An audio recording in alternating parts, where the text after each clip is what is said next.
Welcome back to Outdoors with Larry Ray on ESPN 790 AM. Brought to you proudly by the Tennessee Wildlife and Resources Agency. Hey, welcome back to Outdoors with Larry Ray. We appreciate pro angler Derek Hudnall coming in and talking a little bit about the big Redfish Cup tournament coming up in mid-November. Well, we mentioned earlier our good friend Dave Payne is back again as our guy to take our deer to for processing this year, and we talked about what's going on at Dave's Deer Processing out there, and they've got a contest this weekend because this is Young Sportsman's Weekend for Tennessee, and who better to talk about that than the man who's been doing it longer than anybody, and he also has a young sportsman in his family that's getting older. He's getting there. Someday, I don't know how old is Hutch, right? Hutch, believe it or not, today is Hutch's birthday. All right. All right. 7 years old. How old is he?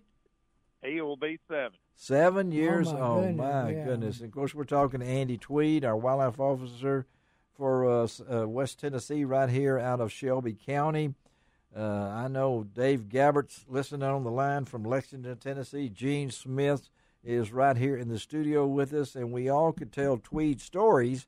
I know. But we really want to focus on. Very fine person. I know that Andy has always been a kid at heart, and so this is really a special weekend.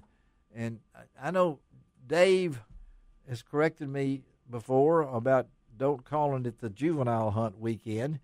Young sportsman. But all of us go back many years to when we were all gathered at Shelby Forest. Oh yeah, and when the gate was open. Oh yeah, and the food was cooking. Yeah, and the kids all excited. And the kids were excited, lined up at 4:30 in the morning to get in there. But this is a special weekend. So Andy, I know from your angle, you'll be out and about trying to assist people because this is a little time that I hope that Friday night, you didn't just buy your new rifle for your new kid here. At Walmart, and you got 2 shells you're taking, and you hadn't sighted your gun in. So, what do you would you recommend for kids today? I know many of them are already on their way. They're to the place, but I guess we got to talk about the safety aspect of this too. Oh yeah. Well, this thing is a whole process, and it takes years to build up to the day that, okay, I get to go with mom or dad and go sit in a deer stand, and I actually get to pull the trigger on my own. Yes. All started. I'm still working with Hutch on the safety and his Red Ryder BB gun. There you go. So we're right. This, like I said, we've been working on this for a little over a year now. Yeah. And he hasn't had his hunter safety because it's not required.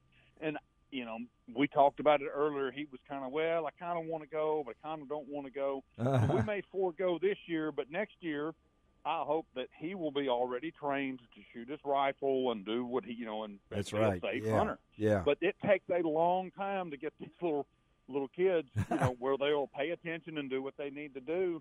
And then again, naturally for the youth hunt, other than the kids that are under the age requirement, they have to take their hunter education and they have to be proficient with their firearm before they graduate. Yes. Yeah. And, but mom and dad got to spend time with them, to get them ready, for this, and not season. And not force them into it. I mean, and if they get cold, take them home. Don't let them get cold. Oh. A lot of kids get burnt out when they get cold, and they say, hang in there, be tough.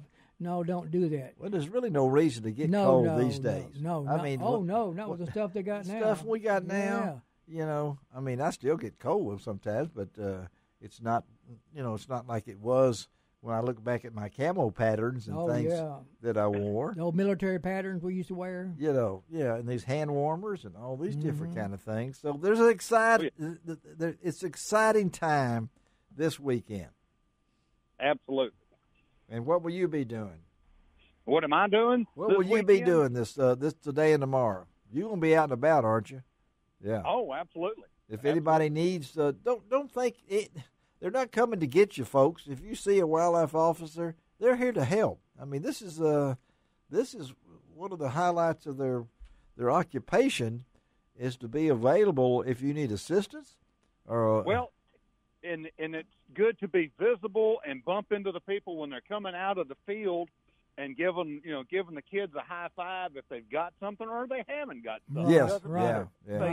They had the opportunity to go, and you just tell them, man, that's great that you're here, and keep up the good work and keep plugging away, keep going. Well, that's what we're talking about, and particularly today and tomorrow, and we hope that everybody, the safety aspect, you've got all that down. You know what to do. We do have, CWD. We're going to deal with that. We'll talk a lot about that on next week's show, about the 11 counties and the Henry County and the things that are going on with that.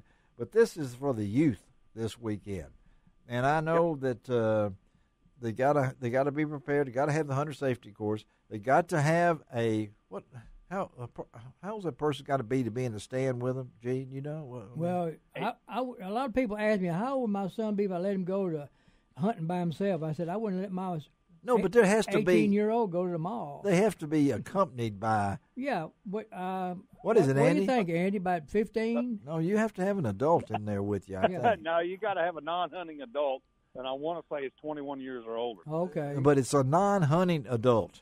I mean, you come in there and you got 4 rifles in the deer stand. You know, I mean. Well, how old are kids? That doesn't look good. No, it doesn't look good. You know, and the kid, like you said, how old you got to be to take hunter education? When can you take? When you're 10. Actually, you can take 10. it at 9 years old. Yeah, you can take it at 9 years old. 9 years old. Okay. All right. Reduced it a year. Okay. But you got to remember, you're setting the example. From now on, you're setting the pattern, setting the example for the rest of his life. Yes. So you either do good training or bad training, one or the other. Well, so I think I've done. It's best that we do the good training. Well, I think Dave, you've been hunting with your son. Well, how old was he, Dave, when you first took your son hunting? Well, my son's first deer on the youth hunt. Yeah. Because being an officer back then, I was working. My wife actually took it. Oh, right. Okay. You were working. Okay. She can do it all. Yeah. But he was 10 years old. All right, he was 10. Okay, and my son still remembers the deer I wouldn't let him shoot that he said he could have shot, but my instructions were I didn't think he was a good shot, and we still talk about that to this day. But, because you're still in command there. What do you recommend for a young person rifle-wise, you guys? 223, 243? What do you think, Dave?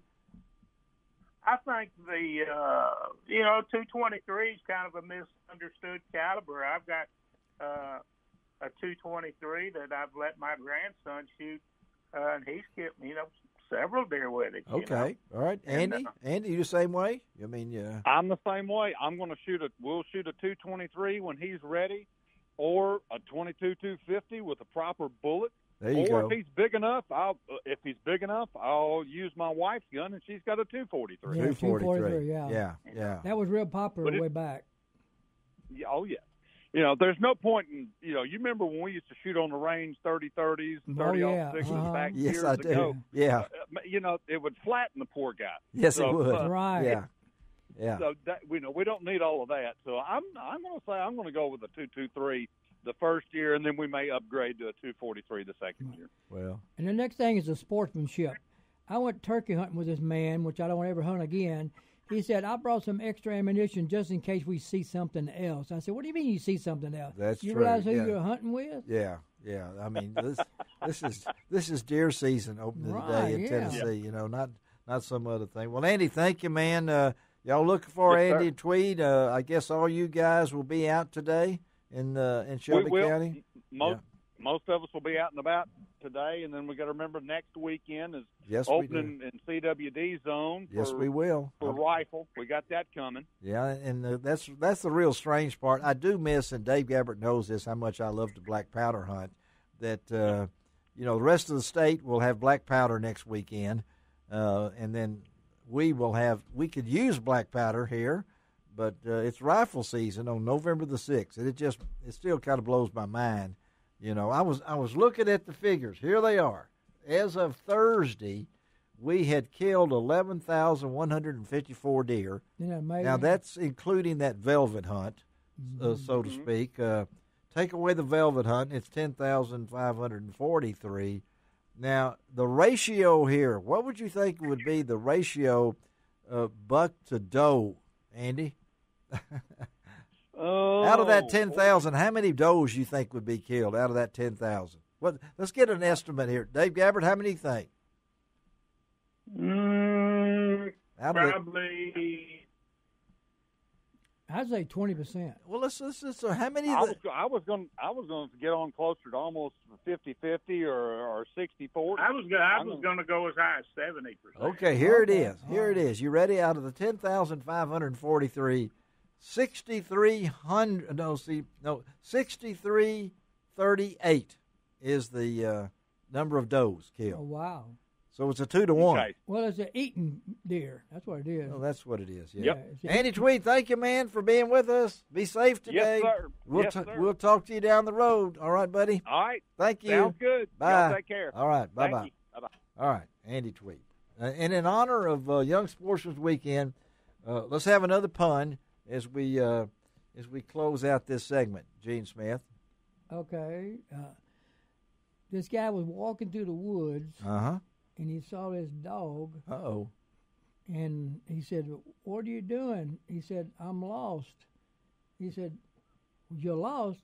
And another guy said, "How can you be lost when you're a dog?" He said, "Well, my hunter got lost and I've been looking for him." Okay. All right. We got one more. What? Any comment on that, Dave? I mean, No, I'm speechless. Speechless. That's unbelievable. I'd like to shout out for Shelby Forest Taxidermy.